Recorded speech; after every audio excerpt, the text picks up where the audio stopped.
धर्म प्रेमी सज्जनों, गीता को हम सभी सुन भी रहे हैं, चिंतन कर रहे हैं और कृष्ण भगवान के संदेशों को आत्मसात भी कर रहे हैं।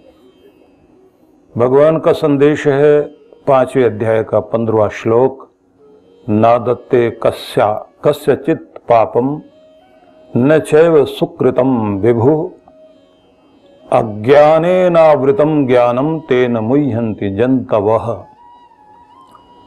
अर्थ किया गया है कि परमेश्वर किसी के पाप कर्मों का आदान नहीं करते और नहीं किसी पुण्य कर्म का।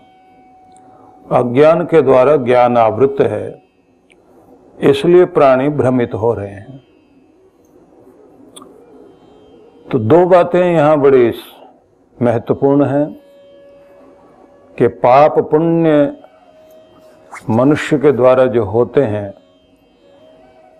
उनको परमात्मा ग्रहण नहीं करते, उनको नहीं लेते हैं। मतलब मनुष्य के साथ ही उसके पाप पुण्य कर्म चलते हैं। लेकिन ये भी एक ध्यान रखने वाली बात है कि हम अपने संचित कर्मों को अपने तप के द्वारा, ज्ञान के द्वारा उनके बीजों को नष्ट कर सकते हैं, लेकिन जो भाग्य बनकर कर्म हमारे सामने आते हैं वो हमारे साथ जब तक अपना फल नहीं देते तब तक वो नष्ट नहीं होते। मनुष्य इसलिए संसार में दुख भोगता है क्योंकि उसको अधिकांश रूप से मिथ्या ज्ञान रहता है, अल्प ज्ञान रहता है, पूर्ण ज्ञान नहीं होता। इसलिए एक शब्द का प्रयोग जो विरोधाभासी लगता है, अज्ञानेन आवृतम ज्ञानम, अज्ञान के द्वारा ज्ञान ढका हुआ है। यद्यपि ज्ञान जो है वो प्रकाश है और प्रकाश को अंधेरा ढक नहीं सकता।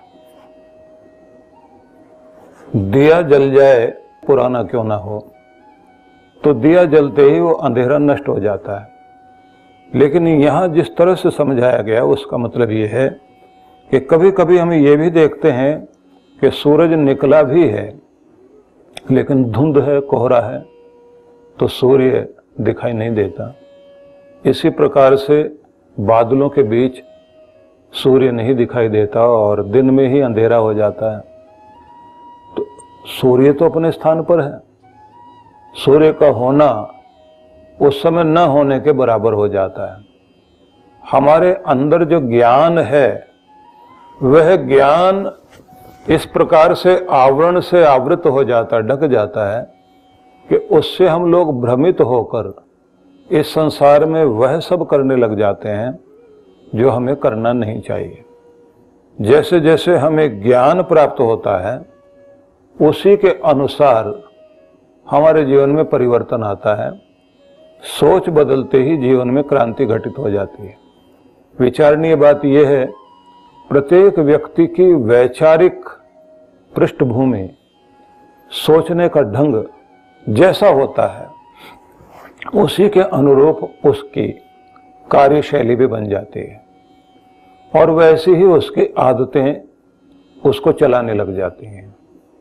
इसलिए दुनिया में सबसे महत्वपूर्ण चीज अगर कोई हो सकती है तो वैचारिक क्रांति की सबसे बड़ी आवश्यकता है। और कोई क्रांति करने की आवश्यकता नहीं है। व्यक्ति के जीवन में उसके विचारों में क्रांति लानी चाहिए। लेकिन कुछ लोगों ने, जिन पर संस्कृतियों को बदलने का भूत सवार था, उन लोगों ने बहुत सारे प्रयोग किए। जैसे भारत में प्रयोग हुआ और वह प्रयोग था कि भारत की संस्कृति को और यहाँ की सोच को बदला जाए। इस पर काम करने वाले एक व्यक्ति थे जिनका नाम था लॉर्ड मैकाले। ब्रिटिश लोग जब ये देख रहे थे कि भारत जाग रहा है और आजादी का बिगुल बजा हुआ है, तो यहाँ जो उन्होंने अपनी बस्ती बनाकर बैठे हुए थे उपनिवेश उनका ये बना हुआ था, तो इसको छोड़कर उन्होंने जाना था, लेकिन उससे पहले ही भारत के लोगों के मस्तिष्क में उस गुलामी को भरने के लिए उन लोगों ने कुछ प्रयोग किए। उन प्रयोगों में एक बात महत्वपूर्ण थी कि हमारी सभ्यता, हमारी संस्कृति, हमारे रीति रिवाज, हमारे जीने के ढंग, हमारा गर्व करने वाली चीजें जिन पर हम घमंड कर सकें, जिनको हम ये कह सकें ये हम हैं, ये हमारा अतीत, ये हमारी जीवन शैली, हम इस बात का मान करते हैं। उन्होंने उस पर चोट मारने के लिए एक पूरी रूपरेखा बना ली। इतिहास को बदलो, उस पर काम करना शुरू कर दिया। जिस पर हम लोग श्रद्धा रखते थे, राम पर, कृष्ण पर, शिव पर, हमारे धर्म ग्रंथों पर, उनमें मिलावट करनी शुरू कर दी। यहीं के किराए के लोग लिए, उन्हीं से श्लोक बनवाए और उसके अंदर इस तरह से वो चीजें डालनी शुरू की कि हमारे ग्रंथों में ही मिलावट हो गई। उसके बाद उन्होंने ये कहा कि तुम जिन पूर्वजों पर गर्व करते हो, सबसे पहले तो यही कह दिया कि वो हुए ही नहीं, कृष्ण हुए नहीं, राम नहीं हुए। पहले तो यही चोट मारे। दूसरी बात उन्होंने ये कही कि तुम लोग जो यहां रहते हो, तुम यहां के हो ही नहीं, तुम तो बाहर से आए हो। जैसे हम बाहर से आए, जैसे दूसरे लोग बाहर से आए, तुम भी बाहर से आए हो। तो यहां कौन रहते थे? बोले यहां जो रहते थे वो तो दक्षिण में चले गए, जिनको तुमने मार पीट के, वो द्रविड़ लोग थे, फलाने लोग थे, उनको तुमने हटा दिया। और फिर व्यक्ति जो है भरोसा कैसे करे? तो उन्होंने कहा कि तुम लोग जहां से आए तो ईरान की तरफ से आए, आर्यन लोग जो थे वो ईरान की तरफ से आए थे। वहां से लेकर और विंध्याचल की जितनी भी नदियां हैं, उन सब नदियों का नाम जो है वो वेदों से मिलता जुलता है। इसलिए तुम वहां से आए हो, तो वहां जहां जहां से तुम आए वहां की नदियों के नाम तुम्हारे नामों से मिलते जुलते हैं। तो बाहर से आए हुए लोग हो, तुम थोड़ा पहले आ गए थे, दूसरे लोग उसके बाद आए, तीसरे लोग हम बाद में आए। इसलिए ये देश धर्मशाला है, तुम्हारा तो है नहीं। जितना ये तुम्हारा है उतना ही हमारा है। अब सोच बदलने के लिए उन्होंने काम करना शुरू किया। उसके बाद में दो चीजें और रह गई कि व्यक्ति की भावनाएं बदलती कहाँ हैं। एक तो सहानुभूति से, तो एक हॉस्पिटल देना शुरू किया उन्होंने, बढ़िया चिकित्सा।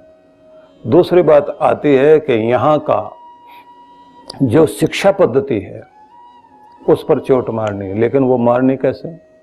भारत के गांव-गांव में पाठशालाएं खुली हुई थी और यहाँ के उपाध्याय लोग उनको पढ़ाते थे बच्चों को, और उनका काम केवल शिक्षा देने का ही नहीं था, संस्कार देना, परंपरा देना, उनको जीवन के मूल्य सिखाना, उनको वो मैनर्स, वो शिष्टाचार देना कि किस तरह से अपने बड़ों का सम्मान करना है, कैसे अपने देश पर, अपनी संस्कृति पर आपने मान करना है, कैसे अपने जो है देवी देवताओं को पूजना है, और इन सब के साथ अपने धर्म ग्रंथों के प्रति श्रद्धा रखना। ये सारी चीजें वे लोग सिखाते थे। कमाल की बात यह है कि मुगल काल में जिस समय बहुत तलवार चलाई गई, यहाँ के चोटी और जनेऊ को काटा गया, वो लोग हमारी संस्कृति को नहीं छीन पाए। यहाँ कोई न कोई हकीकत खड़ा हो गया, कोई दूसरे लोग खड़े हो गए। यद्यपि मेरा ये विषय नहीं है, लेकिन मैं सार में ये बताना चाहता हूँ कि किस तरह से व्यक्ति की संस्कृति को छीनकर एक ऐसी चीज कर दी जाए कि वो व्यक्ति अपनी ही संस्कृति से, अपने ही लोगों से घृणा करने लग जाए। पहनावा बदल दिया, मजाक उड़ाई गई कि तुम्हारा ये पहनावा ये तो जंगलियों का है, असली पहनावा तो हमारा है। तुम्हारी भाषा भाषा नहीं है, भाषा तो हमारी है।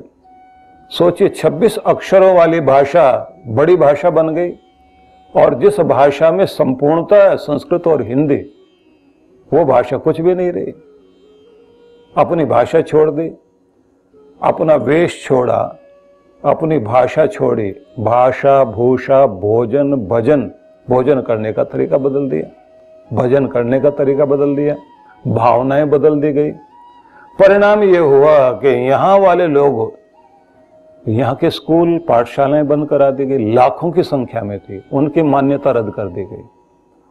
मान्यता रद्द करते ही जो सबसे पहले इन्होंने बॉम्बे से लेकर के और कलकत्ता में जो उन समय में स्कूल खोले गए, उन स्कूलों के आधार पर पढ़ाई शुरू हुई।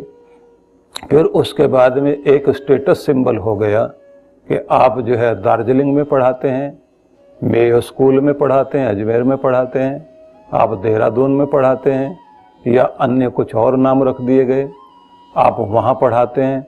तो एक कॉन्वेंट कल्चर का अंग्रेजों के जाने के बाद भी वो रूप चलता रहा। परिणाम ये हुआ, जो इतिहास पढ़ा गया हमने उस इतिहास को मान लिया। हम जो थे, दूसरों ने जैसे हमें बताया हमने वैसे अपने आप को मान लिया। इसलिए कितनी भी गर्मी चल रही हो, जून का महीना हो, पसीने पसीने हो रहे हो आप, लेकिन टाई जरूर पहननी है, कोट पहनना है, क्योंकि आप कॉरपोरेट घराने के व्यक्ति हो या कॉरपोरेट एरिया में आप जो है, आपका स्टेटस सिंबल है, आपको वो पहनना ही चाहिए। भले ही उसके जो है सर्वाइकल हो जाए, उसको दिक्कत हो जाए, क्योंकि बड़े लोग इसी तरह से रहते हैं। बड़ी विचित्र स्थितियां आ गई।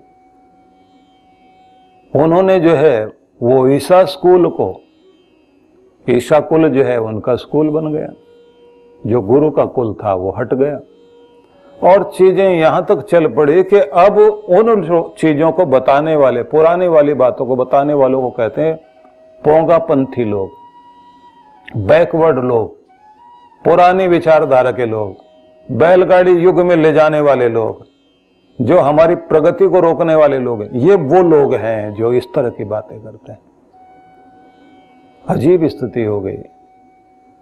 और फिर साथ में कह दिया गया कि तुम जिस भाषा का प्रयोग करते हो उस भाषा में तुम्हारे गांव की भाषा, तुम्हारे देश की भाषा, वो कभी भी तुम्हें ना विज्ञान में प्रगति दे सकती, न उससे तुम्हारा जो है कोई उत्थान होगा। लेकिन कमाल की बात है कि भारत ही नहीं, जहाँ जहाँ अंग्रेज थे वहाँ भी, जहाँ उनका राज था वहाँ भी सब जगह इंग्लिश का प्रयोग नहीं हुआ। दुनिया के 10 या 12 देशों में इंग्लिश भाषा बोली गई, लेकिन जो सबसे आगे विज्ञान में थे वो जर्मन लोग थे। वहाँ पर इंग्लिश नहीं चलती। आप बोल कर देखिए, सुनने वाले नहीं है, समझने वाले नहीं है, मना कर देंगे कि या तो अपनी मातृभाषा में बात कीजिए या फिर हमारी भाषा में बोलिए।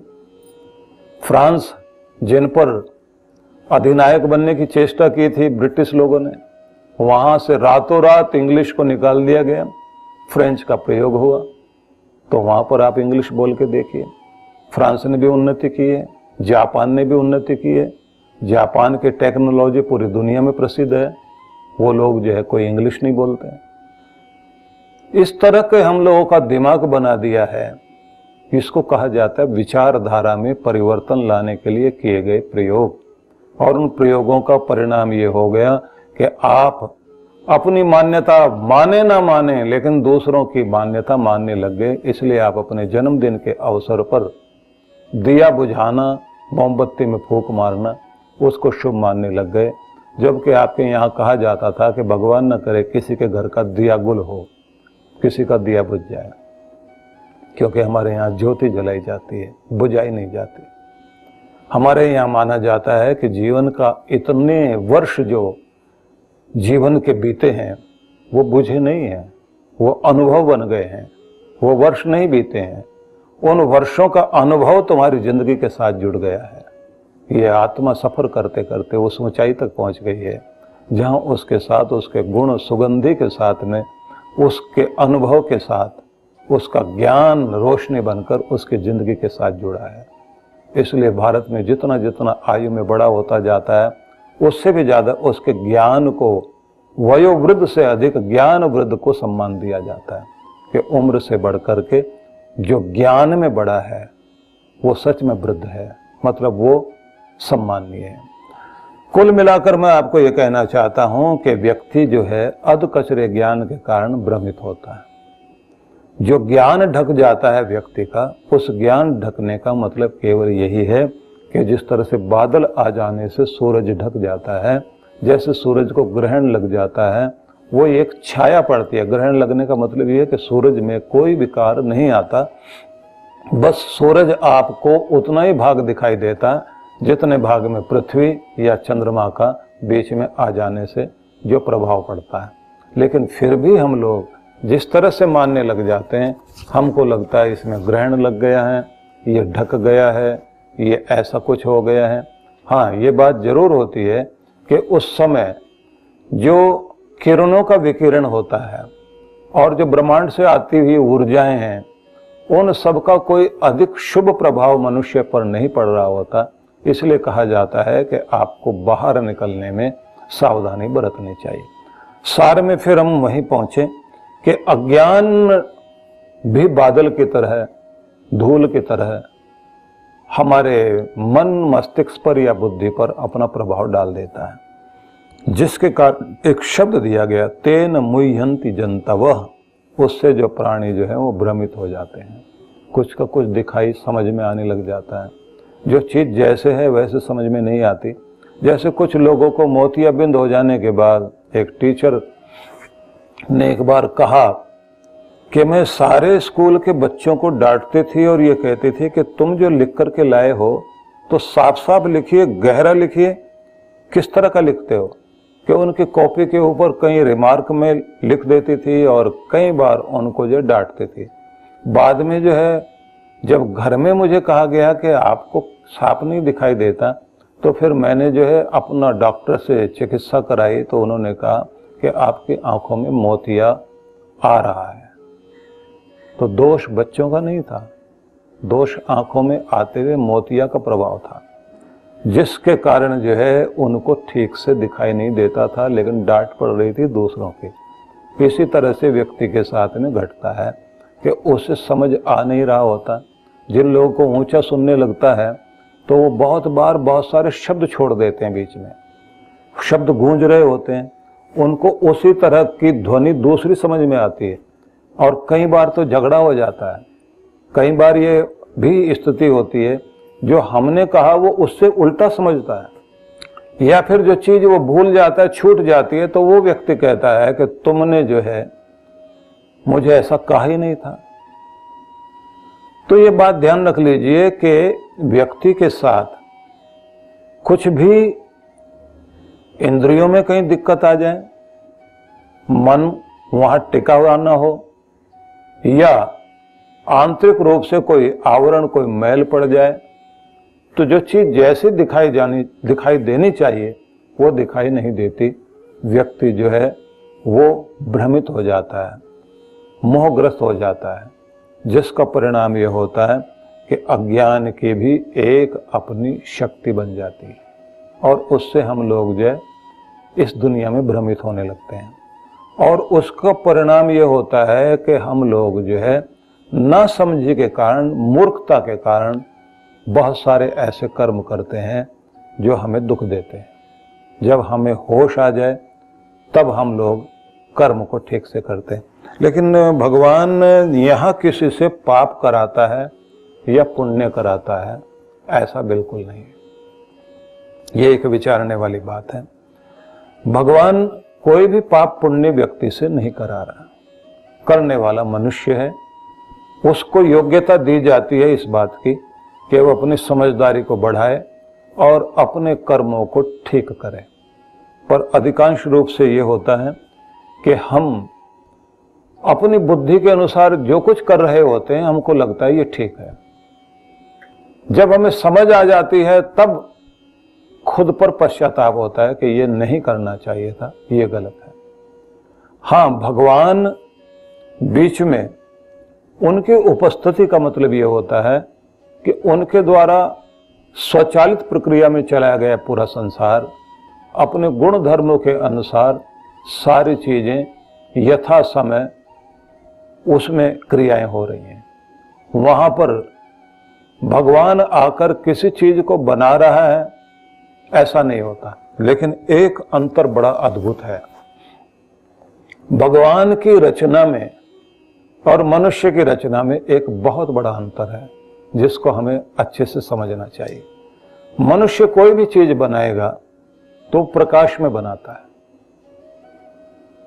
भगवान अंधेरे में चीजें बना रहा है, क्योंकि वहां मनुष्य नहीं देख सकता। जैसे अंधेरे में अंकुर उपज रहे हैं, अंधेरी कोठरी में मनुष्य का शरीर विकास पा रहा है, तो वहां कोई रोशनी नहीं है, मां के गर्भ में। यह भी एक अद्भुत बात है कि मनुष्य के द्वारा बनाई गई किसी भी चीज से आगे विकास नहीं चलता, चीज से चीज नहीं बनती। एक कार बना दी तो अब आगे वो कार बड़े, आगे छोटे छोटे बच्चे और पैदा कर दे, उसके बाद में और बढ़िया कारें बन जाएं, ऐसा नहीं होता। परमात्मा की बनाई हुई किसी भी चीज से फिर आगे उसकी परंपरा चलती है। वो बीज से बीज बनेंगे, उन बीजों से ही आगे जो है फल बनते जाएंगे, उन फलों से फिर बीज आते जाएंगे। तो ये एक व्यवस्था चलती है। पहली बात हुई कि वो अंधेरे में रचना करता है और मनुष्य जो है प्रकाश में रचना करता है। परमात्मा जो है अंधेरे में विकास करता है, मनुष्य जो है प्रकाश में कोई भी चीज की रचना करता है। मनुष्य जो भी कोई चीज बनाएगा उसमें सुधार की गुंजाइश रहेगी। परमात्मा जो भी चीज बनाएंगे वो अपने आप में पूर्ण होगी, उसमें कहीं विकास की, सुधार की गुंजाइश नहीं रहती। इसलिए उन्होंने जो भी कुछ बनाया वो अपने आप में पूर्ण है। ये भी एक अद्भुत बात है कि मनुष्य जो कुछ बनाता है वो संपूर्णता में नहीं बनाता, वो खंड खंड में बनाता है, टुकड़ों में बनाता है। अगर मनुष्य की आकृति के कोई पुतले भी बनाए जाए, कोई गुड़िया बनाई जाए, तो उस गुड़िया को कोई लड़का लड़की प्लास्टिक के बनाए जाएं तो पूरे एक साथ नहीं बनते। आप देख रहे होते हैं कि फैक्ट्री में यहाँ पर हाथ बन रहे हैं, इधर टांग बनाई जा रही है, यहाँ पर सिर बनाया जा रहा है, उसके बाद असेंबलिंग होती है, जोड़ेंगे, फिर टांग जोड़ दी, अब धड़ लेकर के आया, धड़ के अंदर इधर टांग जोड़ दी, दोनों टांगे जोड़ी, अब हाथ जोड़ेंगे, अब उसके बाद में उसका सिर जोड़ेंगे, फिर उसके बाद कहेंगे आंखें थोड़ी और ठीक करनी है, नाक में भी थोड़ी सी दिक्कत है, फिर उसके बाद में बाहर से चमक लाने के लिए वो पूरी कोशिश करते हैं कलर भी ठीक हो जाए। परमात्मा ऐसा नहीं करते। परमात्मा के यहाँ सारी चीजें एक एक करके धीरे धीरे बढ़ती चली जा रही। जैसे आप फूल के अंदर छिपे हुए फल को देखते हैं, फल जो है फिर धीरे धीरे विकास करता है और वो बड़ा होता जाता है, और उस फल के साथ में एक फूल लगा हुआ होता है। उस फूल से फल आया, फल पीछे रहता है, फूल आगे रहता है। हर फूल के अंदर फल छिपा है, ये बड़ी मजे की बात है। हर फूल के अंदर फल छिपा हुआ है। कोई भी फल बनेगा तो पहले फूल आएगा, लेकिन फूल पीछे फल देता है, खुद आगे लगा रहता है और आगे बढ़ता जाता है, और जिस दिन फल पूरा हो जाता है फूल सूख जाता है, फल को छोड़ जाता है। टैगोर ने इस पर एक कविता लिखी थी, वो इस समय मैं नहीं कहूंगा, लेकिन आगे बढ़ते हैं। मैंने आपसे कहा कि परमात्मा की रचना अपने आप में पूर्ण है। मनुष्य के द्वारा बनाई गई जितनी भी चीजें हैं वो अधूरी होती हैं, उसमें हर बार नए मॉडल वाली चीज लाई जाएगी। मनुष्य के लिए यही नहीं कहा जाता नया मॉडल वाला इंसान बनाया जा रहा है, वो वैसे के वैसे ही लोग हैं। हाँ, व्यक्ति के विकास की यात्रा उसके मस्तिष्क से चलती है। मस्तिष्क वही है, बस उसका ज्ञान का विकास होता जाता है। ज्ञान का विकास होता चला जाएगा, उससे वो आगे बढ़ता चला जाएगा। इसलिए कुल मिलाकर अगर हम कहें परमात्मा की रचना परमात्मा जहाँ करता है, उस कर्ता रूप में, निर्माण करने वाले रूप में उसका एक अलग तरह का संपूर्णता वाला रूप दिखाई देता है। लेकिन वो सारी प्रक्रियाएं ऑटोमेशन पर चलती हैं, स्वचालित प्रक्रिया से चलती हैं। स्वचालित प्रक्रिया से चलती है तो वो खुद गति में नहीं आता, लेकिन सारे संसार को गति में लाता है। इसलिए कहते हैं तदेजति तत् न एजति, वह नहीं चलता, लेकिन फिर भी चलता हुआ नजर इसलिए आता है क्योंकि संसार को गति दे रहा है। और जब ये कहा गया अनेज देकम मनसो जवियो नैन देवा पूर्वमर्षत तब तद्धावतो अन्यान तेते, वह हमारी इंद्रियों की पकड़ में नहीं आता और इतना तेजी से सारे संसार में सब जगह गति दे रहा है कि मन की पकड़ में भी नहीं आता। मन वहां तक नहीं पहुंच सकता, भगवान तक मन नहीं पहुंच सकता। और सारी इंद्रियों को अगर हम लगा भी दें तो भी भगवान को नहीं पकड़ सकते। नैनत देवा आपनुवन पूर्व मर्षत, ये इंद्रियां जो देवता बनी हुई हैं हमारी, ये वहां तक नहीं पहुंच सकती, क्योंकि जहां जहां हम जाते हैं वहां वो पहले से मौजूद है। तो ये जो महिमा कही गई है भगवान की, तो इसलिए कही गई है कि वो कर्ता नहीं है, इसलिए आप पुण्य और पाप के कर्ता आप हैं। लेकिन यहां एक शब्द का प्रयोग किया गया, विभु। स ओतप्रोतश्च विभु प्रजासु, परमात्मा सभी प्राणी मात्र में व्याप्त है और ओतप्रोत है। विभु का मतलब होता है व्यापक। एक देशी और विभु दर्शन में इसका प्रयोग किया जाता है। परिच्छिन्न है या विभु है, वो प्रयोग जो किए जाते हैं उसको इस समय न बता के सार में अर्थ इतना ही समझिए कि वह व्याप्त है। मालिक परमात्मा सब जगह मौजूद है, लेकिन किसी का कर्ता धर्ता पाप का नहीं बनता। मनुष्य ही पाप करता है, पुण्य करता है। करता इसलिए है क्योंकि वो अज्ञान से आवृत होकर भ्रमित हो जाता है और इस कारण उसके द्वारा पाप होते हैं। लेकिन जैसे जैसे उसका ज्ञान बढ़ता है तो उसके कर्म भी ठीक हो जाते हैं। तो जीवन में ज्ञान की बहुत बड़ी आवश्यकता है, व्यक्ति को ज्ञान की दिशा में चलना चाहिए। तो ये आज का संदेश था और इस पर हम लोग विचार जरूर करें और ये समझें कि हमारी रचना और परमात्मा की रचना, हमारा पालन पोषण का ढंग और उसके पालन पोषण का ढंग, दोनों में बड़ा अंतर है। यद्यपि परमात्मा प्रत्येक मनुष्य को भी पालन पोषण के समय में अपनी एक शक्ति देता है। जैसे माँ की मौजूदगी में बच्चे पर बहुत बड़ा प्रभाव पड़ता है। ना भी कुछ वो करे, पास में भी बैठी हो तो उसकी नजरों से, उसके साथ बैठने से बच्चे पर बहुत अच्छा प्रभाव आता है।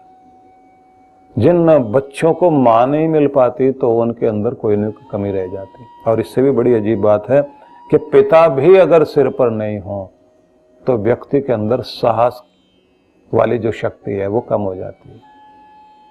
ऐसे ही ना भी वो कुछ कर रहे हो, बैठे भी हों, उनके बैठने का भी प्रभाव आता है। ऐसे भगवान जो हैं उनके बैठे होने से, मतलब उनके होने से संसार में सारी चीजों में गति और सारी प्रक्रियाएं चलती रहती हैं। लेकिन भगवान हाथ पकड़कर न किसी को कर्म के लिए प्रेरित करते, न किसी को रोकते। मनुष्य अपने आप ही अपने कर्म करने के लिए स्वतंत्र है। भगवान ने मनुष्य को स्वतंत्रता दी है। उस स्वतंत्रता का अधिकार हमें मिलने के कारण हम अच्छा बुरा सब कुछ करते हैं, लेकिन अज्ञान के कारण हम सही कर्ता नहीं बन पाते। तो ये एक संदेश था जिस पर हम बारीकी से और विचार करें तो ज्यादा लाभ होगा। ओम शांति शांति शांति। ओम।